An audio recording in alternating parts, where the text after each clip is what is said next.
হালাল পশু পাখির কোন কোন জিনিসটা খাওয়া নাজায়েজ?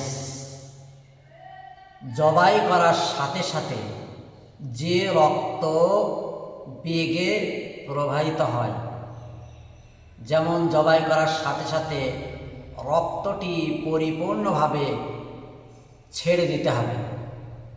রক্তটি ছেড়ে দেওয়ার পর তারপরে আপনার পরিপূর্ণভাবে রক্তটা বার হয়ে যাবে, তারপরে আপনাকে পশুটি ছিলতে হবে।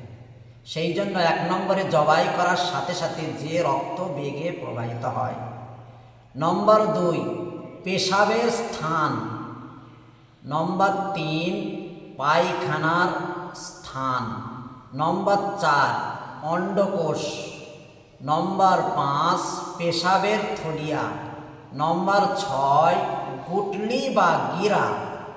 নম্বর 7 লিঙ্গ।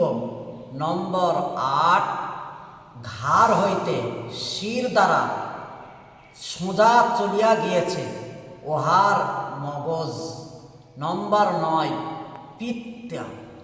এই 9টি জিনিস পরিপূর্ণভাবে হালাল পশু পাখির খাওয়া হারাম।